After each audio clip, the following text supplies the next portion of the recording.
আসসালামু আলাইকুম। কেমন আছেন সবাই? প্রিয় চাকরি প্রত্যাশী ভাই বোনেরা, সবাইকে আজকে লাইভ ক্লাসে স্বাগতম। তো আজকে আমাদের 10তম শিক্ষক নিবন্ধনের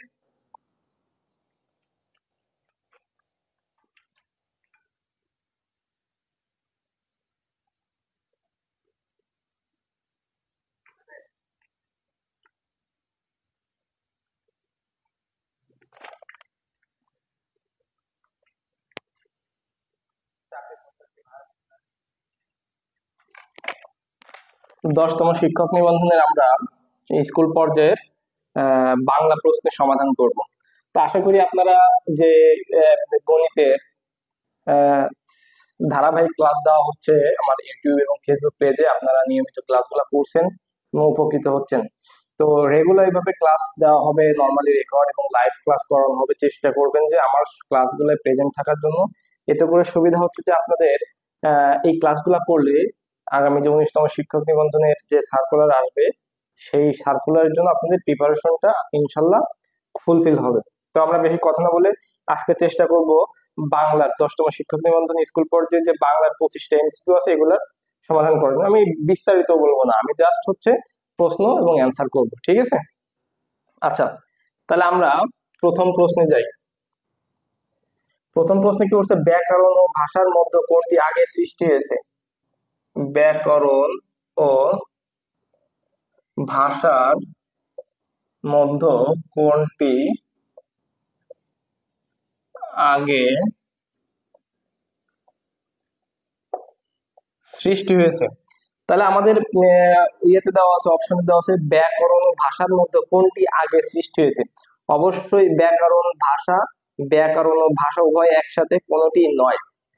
তো একটা জিনিস, সেটা হচ্ছে যে আপনার ব্যাকরণ তো আগে নিয়ম হবে না, তাই না? আগে আমাদের ভাষা এসেছে, তারপর ভাষাকে সুনির্দিষ্টভাবে সুশৃঙ্খল ভাবে সাজানোর জন্য তারপর হচ্ছে কি ব্যাকরণ। তার মানে আগে আমাদের হচ্ছে ভাষা এসেছে, তাই না? তার মানে আমাদের উত্তরটা কি হবে? ভাষা। আমি জাস্ট অ্যান্সার করে দিব। এরপর আমাদের 2 নম্বর প্রশ্ন কি আছে দেখি। 2 নম্বর প্রশ্ন আছে, ফুলে ফুলে ঘর ভরেছে। হ্যাঁ, ফুলে ফুলে ঘর ভরেছে কোন কারকে কোন বিভক্তি? তাহলে আমাদের এইটার অ্যান্সার হচ্ছে ফুলে ফুলে ঘর ভরেছে কোন কারকে কোন বিভক্তি? করণ কারকে সপ্তমী বিভক্তি। কারকে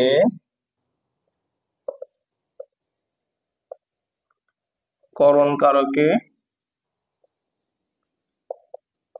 সপ্তমী বিভক্তি। ইনশাল্লাহ আমি যে বাংলা ইংরেজি প্রত্যেকটা চেষ্টা করব বিস্তারিত ক্লাস দেওয়ার, সেটা পরে।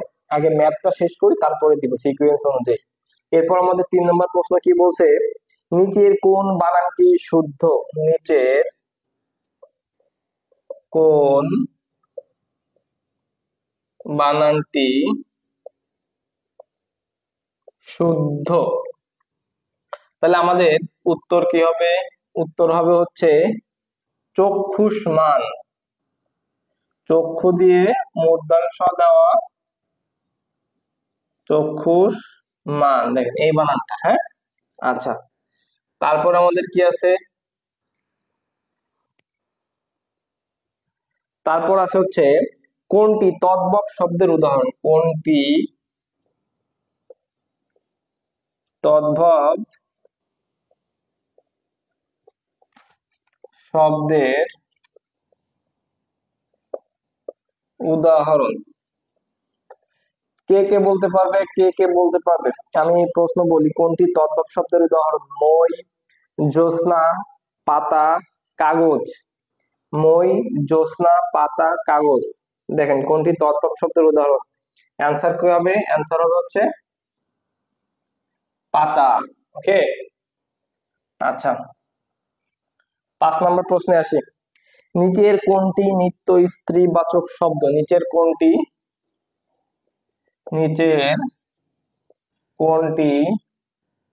নিত্য স্ত্রীবাচক শব্দ?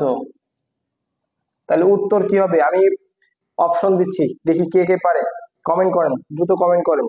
নিচের কোনটি নিত্য স্ত্রীবাচক শব্দ? মা, মেয়ে, ছাত্রী, সতীন। তাহলে কোনটি নিত্য স্ত্রীবাচক শব্দ দেখি। তাহলে আমাদের অ্যান্সার কি হবে? অ্যান্সার হবে হচ্ছে সতীন। সতীন হচ্ছে নিত্য স্ত্রীবাচক শব্দ। আচ্ছা, এরপর দেখি বলছে কোন সমাসে সাধারণ ধর্মের উল্লেখ থাকে না? কোন সমাসে সাধারণ ধর্মের উল্লেখ থাকে না দেখি। কোন সমাসে সাধারণ ধর্মের উল্লেখ থাকে না? উত্তর কি হবে? আমি অপশন দিচ্ছি, আপনাদের এখান থেকে কিন্তু প্রস্তুতি নেওয়া হয়ে যাবে। আমি বারবার একটা কথা বলি, ভাইয়ারা আপুরা যারা চাকরির প্রস্তুতি নিচ্ছেন, আমি ক্লাস নিচ্ছি ঠিক আছে, আমি ব্যাখ্যাও আমি করতেছি না, কিন্তু এতে করে সুবিধা হচ্ছে আপনি যদি শুয়ে শুয়ে বসে বসে বা কোথাও যাচ্ছেন বা টিউশনি করাচ্ছেন, আমার লাইভ ক্লাসগুলো যদি দেখেন, এতে উপকার হচ্ছে যে আপনার রিভিশন দেওয়া হয়ে যাচ্ছে। জাস্ট আপনি অ্যান্সার দেখবেন। যেমন আমরা প্রথম থেকে অলরেডি 6টা করে ফেলছি। কোন সমাসে সাধারণ ধর্মের উল্লেখ থাকে না? অ্যান্সারটা কি হবে বলেন? আমি অপশন দিচ্ছি, উপমিত কর্মধারয়, রূপক কর্মধারয়, উপমান কর্মধারয়, মধ্যপদ লোপী কর্মধারয়। আমাদের অ্যান্সারটা কি হবে? কমেন্ট করেন দেখি। আমাদের অ্যান্সারটা হবে হচ্ছে উপমিত কর্মধারয়। উপমিত কর্মধারয়। উপমিত কর্মধারয়। তাহলে কোন সমাসে সাধারণ ধর্মের উল্লেখ থাকে না? উপমিত কর্মধারয় সমাসে সাধারণ ধর্মের কোনো উল্লেখ থাকে না। তারপরে 7 নাম্বারটা দেখি। 7 নম্বরে কি বলছে? 7 নম্বর বলছে অলুক দ্বন্দ্ব সমাস সাধিত শব্দ কোনটি? দেখেন এখান থেকে বুঝতে পারবেন যে সমাস থেকে কত প্রশ্ন আসে। অলুক দ্বন্দ্ব সমাস সাধিত শব্দ কোনটি? অলুক দ্বন্দ্ব সমাস সাধিত শব্দ কোনটি?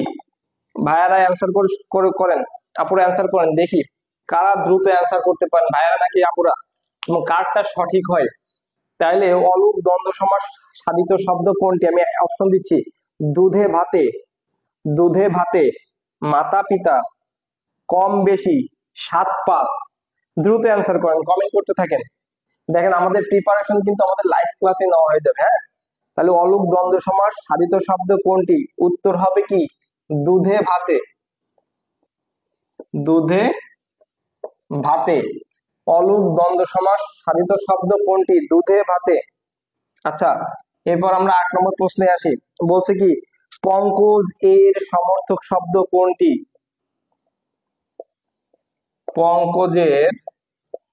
পঙ্কজের সমার্থক শব্দ কোনটি? অ্যান্সার কি হবে? কে বলতে পারবে দেখি? অ্যান্সার কি হবে? অ্যান্সার কি হবে? কমেন্ট করেন দ্রুত। পঙ্কজের সমার্থক শব্দ কোনটি? শৈল, উৎপল, সুবর্ণ, কুসুম। শৈল, উৎপল, সুবর্ণ, কুসুম। তাইলে আমাদের পঙ্কজের সমার্থক শব্দ হচ্ছে উৎপল। ওকে, আচ্ছা, মুখস্থ করে ফেলেন। দেখেন আর মুখস্থ করে ফেলেন, স্ক্রিনশট দিয়ে রাখবেন, দরকার হলে স্ক্রিনশট দিয়ে কি করবেন, এটা যখন ক্লাস শেষ হবে এটা আপনি রিল্যাক্সে দেখতে পারবেন। আচ্ছা, তারপরে প্রশ্ন দেখি, বিধি শব্দের বিপরীত শব্দ কোনটি? এটা আমরা সবাই জানি, যেটা প্রশ্ন অপশন লেখার আগে আপনারা বলে ফেলবেন, বিধি শব্দের বিপরীত শব্দ কোনটি? কমেন্ট করেন দ্রুত দেখি কে কে পারে। আমি কমেন্ট নাম পড়বো। বিধি শব্দের বিপরীত শব্দ কোনটি? অ্যান্সার কমেন্ট করেন দেখি, অপশন দেওয়ার আগে কে কে উত্তর দিতে পারে। বিধি শব্দের বিপরীত শব্দ কোনটি? আমরা সবাই জানি নাকি বিধি শব্দের বিপরীত শব্দ হচ্ছে নিষেধ। আরে আমরা তো সবাই জিনিয়াস নাকি, চাকরির প্রস্তুতি নিচ্ছি, আমরা পারবো না এটা? খুবই সহজ প্রশ্ন ছিল। আচ্ছা তারপর দেখি পরেরটা কে পারে। পরেরটা হচ্ছে উজানের কই বাগধারাটির অর্থ কি? বাগধারা থেকে প্রশ্ন চলে আসছে, এই যে উজানের উজানের কই বাগধারাটির অর্থ কি?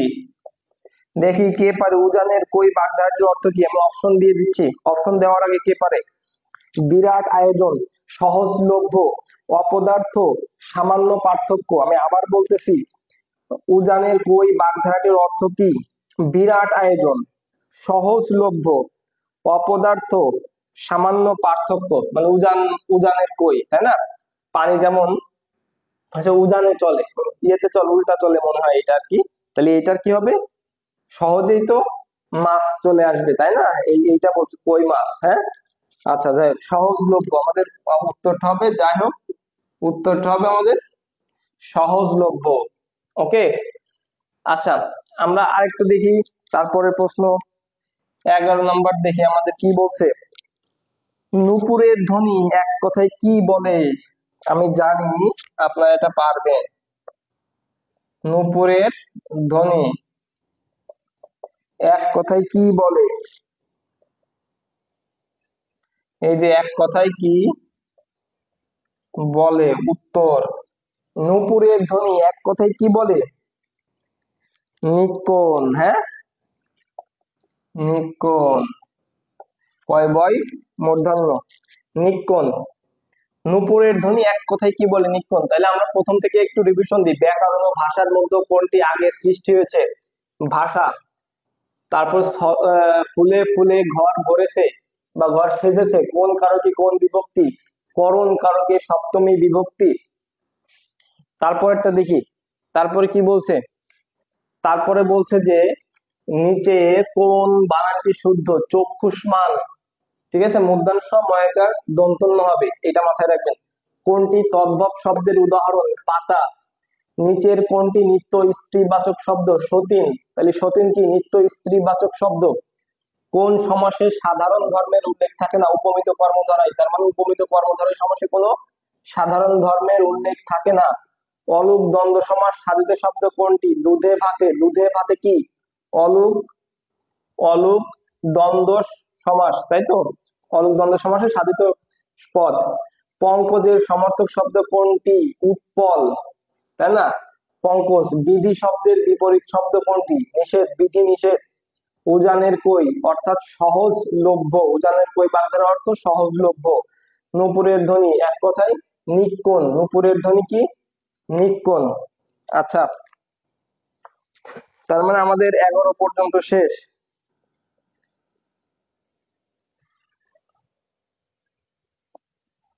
এই ক্লাসগুলা যে কতটা আপনাদের জন্য বেনিফিটেড হতে পারে, এটা যারা ক্লাস করবে তারা ছাড়া বুঝতে পারবে না। তো চেষ্টা করবেন যে ক্লাসগুলা করার জন্য, এটা আপনাদের জন্যই ভালো। আচ্ছা এরপর আমরা 12 নম্বর প্রশ্নে যাই, দেখি কি বলছে। 12 নম্বর প্রশ্নে কি আছে? কোনটি শুদ্ধ বানান? কোনটি কোনটি শুদ্ধ বানান? আচ্ছা এখানে অনেকগুলো আছে, রুগ্ন, রুগ্নর সব রকমের প্রকার আছে। আমি উত্তরটা লিখে দিই। মানে আমি তো জাস্ট কি করতেছি, আমি 10তম শিক্ষক নিবন্ধনের যে প্রশ্নগুলো আছে এগুলো সলভ করতেছি আর কি। তাহলে এখানে হচ্ছে এরকম রোগ অসন্ততা। ওকে, তাহলে কোন বানান, কোনটি শুদ্ধ বানান? রুগ্ন। কমেন্ট করেন দ্রুত। আচ্ছা তারপরে প্রশ্নে আমরা যাই, দেখি 13 নম্বর প্রশ্নে কি বলছে। 13 নম্বর বলছে তারিখ লিখতে কোন জ্যোতি চিহ্ন ব্যবহার করা হয়? আমি জানি আপনারা এটা পারবেন। কোন তারিখ লিখতে কোন জ্যোতি চিহ্ন ব্যবহার করা হয়? দ্রুত কমেন্ট করেন, আমি নাম বলবো, দেখি কে পারে। আচ্ছা আমি অপশন বলে দিই, সেমিকোলন, কমা, দাড়ি কোলন।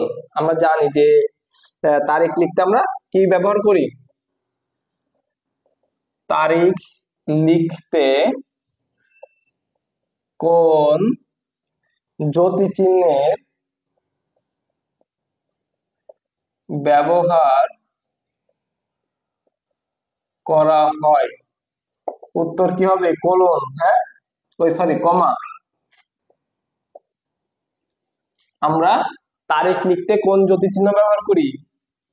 কমা ব্যবহার করি। ওকে, এরপর বলছে সন্ধি এই প্রকৃতি প্রত্যয় চলে আসছে। উক্তি এর সঠিক প্রকৃতি প্রত্যয় কোনটি? উক্তি, উক্তি, হ্যাঁ, উক্তি এর সঠিক প্রকৃতি প্রত্যয় কোনটি?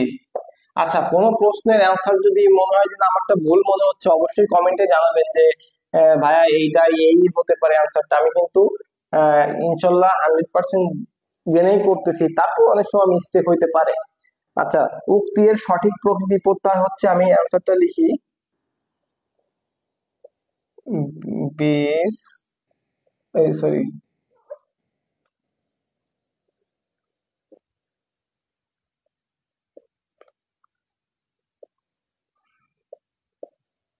এই যে উক্তি, হ্যাঁ। ওকে, তারপরে প্রশ্নটা আমরা দেখি কি বলছে। তারপর প্রশ্ন বলছে অনুবাদের অর্থ কি? অনুবাদের অর্থ কি? অনুবাদের অর্থ কি দেখি। অনুবাদের অর্থ কি আমরা জানি এটা? যারা জানি দ্রুত কমেন্ট করি, দেখি অনুবাদের অর্থ কি। অনুবাদের অর্থ কি? আমি অপশন দিই, অনুসরণ, ভাবান্তর, ভাষান্তকরণ, নাকি সমার্থকরণ। অনুবাদের অর্থ হচ্ছে ভাষান্তকরণ, ভাষান্তকরণ। ওকে, অনুবাদের অর্থ হচ্ছে ভাষান্তকরণ। আচ্ছা, ভাষা প্রকাশে বাঙ্গালা, বাংলা ব্যাকরণ গ্রন্থের রচয়িতা কে? ভাষা প্রকাশ বাংলা ব্যাকরণ গ্রন্থের রচয়িতা কে? ভাষা প্রকাশ বাংলা ব্যাকরণ গ্রন্থের রচয়িতা কে? উত্তর কি? আমি অপশন দিচ্ছি, দেখি। সুকুমার সেন, সুকুমারী ভট্টাচার্য, নিহারঞ্জন রায়, সুনীতি কুমার চট্টোপাধ্যায়। এই যে বাংলা যে 25টা এমসিকিউ আমি সলভ করে দিচ্ছি, এখান থেকে আপনারা দেখবেন যে আপনাদের প্রিপারেশন কেমন হচ্ছে বা কে কতগুলা প্রশ্নের অ্যান্সার আপনারা জানেন। তো সময় কম লাগবে দেখে আমি অপশন সবগুলা লিখতেছি না। আপনারা কমেন্ট করবেন যে ক্লাসটা কিভাবে নিলে আরো আউটপুট ভালো হতে পারে, আপনারা ভালো বুঝতে পারবেন, সেটা কমেন্ট করবেন অবশ্যই। তাহলে ভাষা প্রকাশ বাংলা ব্যাকরণ গ্রন্থের রচয়িতা হচ্ছে কে? সুনীতি কুমার চট্টোপাধ্যায়। হ্যাঁ, সুনীতি কুমার, সরি বানানটা ভুল হয়েছে, সুনীতি কুমার চট্টোপাধ্যায়,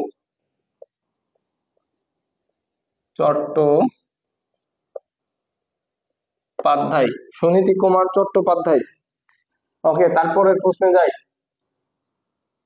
তারপর প্রশ্ন হচ্ছে কি, ইতরের বিপরীত শব্দ কোনটি? কি কে জানি আমরা ইতরের বিপরীত শব্দ কোনটি? ইতরের বিপরীত শব্দ কোনটি? দেখেন, বিপরীত শব্দ থেকে কিন্তু অলরেডি আমরা দুইটা প্রশ্ন পেয়ে গেছি। এখান থেকে আরো একটা জিনিস আপনারা বুঝতে পারবেন যে কোন টপিক থেকে কয়টা প্রশ্ন হতে পারে। তাইলে ইতরের বিপরীত শব্দ কোনটি? আমি অপশন দিয়ে দেখি, অভদ্র, মিথ্যা, উত্তম, তারপর কি ভদ্র। উত্তর কি হবে ভাইয়া? উত্তর হবে হচ্ছে ভদ্র। ইতর ভদ্র মানে, ইতর মানে অভদ্র বোঝাচ্ছে, তাই না? আচ্ছা, ইতর ভদ্র। নিচের কোনটি অভিনন্দন বা সংবর্ধনা পত্র? নিচের কোনটি, নিচের কোনটি অভিনন্দন বা সংবর্ধনা পত্র। উত্তর কি হবে কমেন্ট করেন দ্রুত। নিচের কোনটি অভিনন্দন বা সংবর্ধনা পত্র? আমন্ত্রণ পত্র, মানপত্র, নিমন্ত্রণ পত্র, স্মারকপত্র। আমন্ত্রণ নাকি মান নাকি নিমন্ত্রণ নাকি স্মারক? তাহলে নিচের কোনটি অভিনন্দন বা সংবর্ধনা পত্র? উত্তর হবে কি মানপত্র। সংবর্ধনা দেওয়া হয় মানে লোকের মান রাখার জন্য সংবর্ধনা দেওয়া হয়, তাই না? তাহলে কি হবে উত্তর? মানপত্র। ওকে, তারপরে আমরা 19 নম্বর প্রশ্নে চলে যাই। দেখি কি বলছে। দেখেন অর্ণবের প্রতিশব্দ কোনটি? দেখেন অর্ণবের প্রতিশব্দ, সমর্থক প্রতিশব্দ, বিপরীত শব্দ, অনেক প্রশ্ন আছে, 3টা পেয়ে গেছি।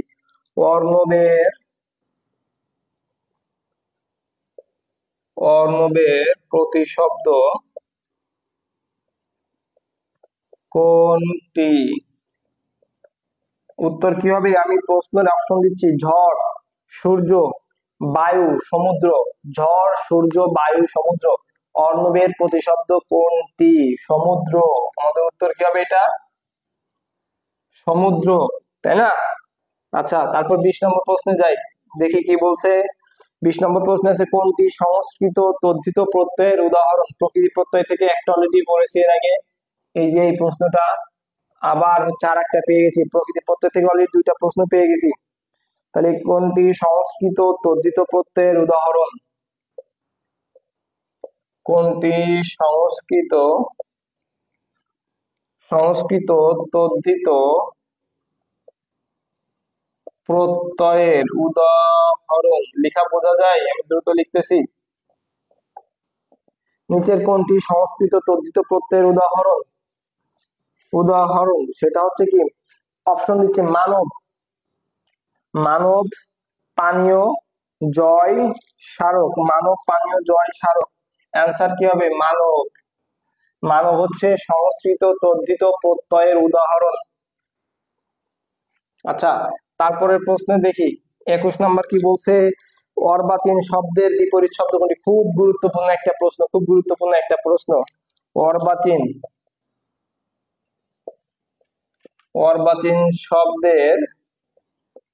অর্বাচীন শব্দের বিপরীত শব্দ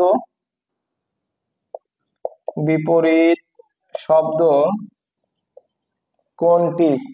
আমরা বিপরীত শব্দ থেকে কয়টা, এটাতে 3টা প্রশ্ন পাচ্ছি। দেখেন বিপরীত শব্দ, অর্বাচীন শব্দের বিপরীত শব্দ কোনটি? প্রাচীন, নবীন, নির্বাচিত, অনির্বাচিত।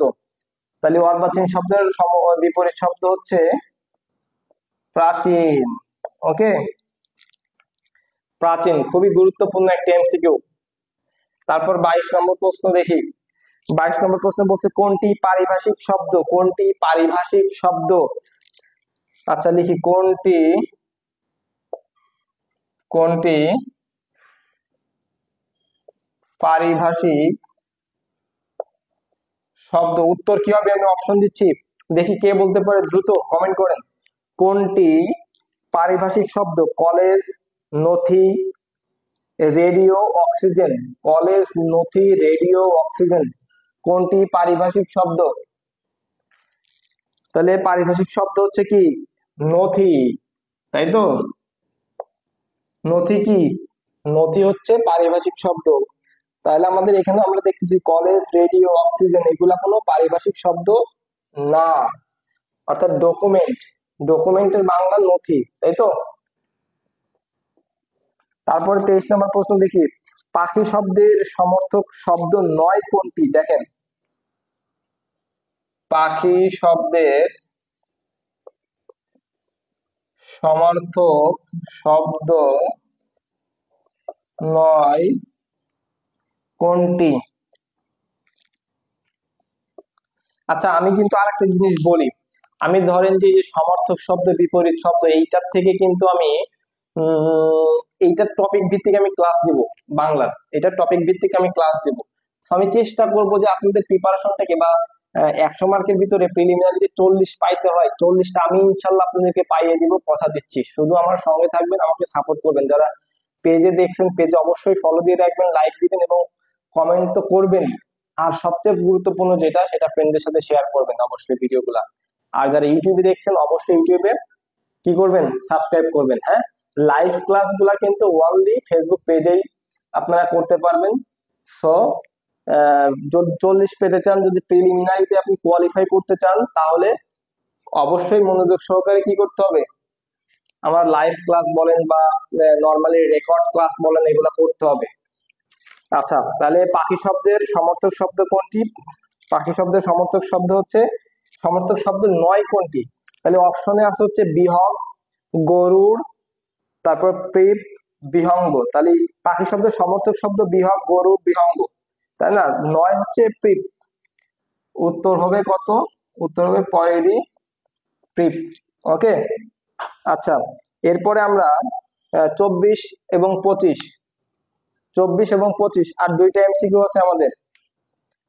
আচ্ছা দেখি, আর দুইটা এমসিকিউ হলে আমাদের কি বাংলা কমপ্লিট, অর্থাৎ আজকের লাইভ ক্লাসটা কমপ্লিট। আমরা আজকে বাংলা প্রশ্নের সমাধান করলাম 10তম শিক্ষক নিবন্ধনের। আচ্ছা, 24 নম্বর প্রশ্নে কি বলছে দেখি আমরা।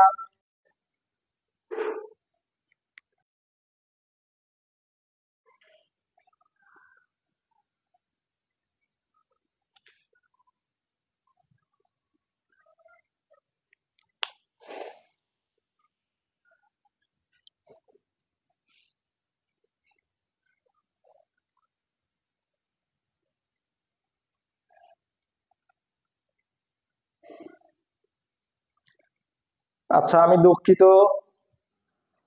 আচ্ছা, ঢাকের কাঠি বাগধারাটির অর্থ কি দেখি। ক্লাসে কল চলে আসছিল, আপনাদের ভাবিকে অনেকে দেখে ফেলছে। যাই হোক, যারা আমাকে ফেসবুকে ফলো করেন তারা সবাই আমাকে চেনে জানে, নো প্রবলেম। আচ্ছা, তাহলে ঢাকের কাঠি বাগধারাটির সাথে কোন বাগধারাটির মিল রয়েছে? ঢাকের কাঠি, ঢাকের কাঠি বাগধারাটির সাথে কোন বাগধারাটির মিল রয়েছে? ঢাকের কাঠি বাগধারাটির সাথে কোন বাগধারাটির মিল রয়েছে? আমরা যদি একটু দেখি। আচ্ছা, ঢাকের কাঠি বাগধারাটির সাথে কোন বাগধারাটির মিল? ঢাকের কাঠি মানে কি? অপদার্থ, তাই তো? তারপরে তাসের ঘর, চোখের বালি, গুড়ে বালি, ক্ষয়ের খা। তাহলে আমাদের উত্তর কি হবে বলেন? ঢাকের কাঠি বাগধারাটির সাথে কোন বাগধারাটির মিল রয়েছে? চোখের বালি, চোখের বালি। আচ্ছা, আমাদের শেষ শেষ এমসিকিউ 10তম শিক্ষক নিবন্ধনের স্কুল পর্যায়ের যে বাংলার 25টা এমসিকিউ আছে আজকে লাইভ ক্লাসে, তার শেষ প্রশ্নটা দেখি এইটার অ্যান্সার কে করতে পারে। শেষ ভালো যার, সব ভালো তার। কার প্রিপারেশন কেমন? ব্যাকরণ শব্দটি কোন ভাষা থেকে বাংলা ভাষায় এসেছে? প্রথম যে প্রশ্নটা দেখছিলাম, ব্যাকরণ ভাষার মধ্যে কোনটি আগে সৃষ্টি হয়েছে, সেই ভাষা ও ব্যাকরণ থেকে আরেকটা প্রশ্ন, ব্যাকরণ শব্দটি কোন ভাষা থেকে বাংলা ভাষায় এসেছে? আচ্ছা দেখি এটার অ্যান্সার কে দিতে পারে।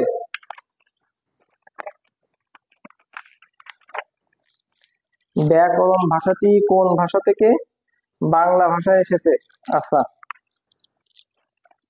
আমি প্রশ্নটা লিখি। ব্যাকরণ ভাষাটি, ব্যাকরণ শব্দটি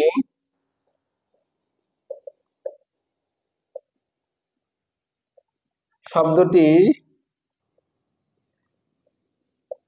কোন ভাষা থেকে বাংলা ভাষায় এসেছে? উত্তর কি হবে? উত্তর হবে হচ্ছে ফার্সি, নব্য ভারতীয়, আর্য ভাষা, সংস্কৃত ভাষা। কোনটা অ্যান্সার হবে হচ্ছে সংস্কৃত ভাষা থেকে। তাহলে আমাদের শেষ এমসিকিউটা কি ছিল?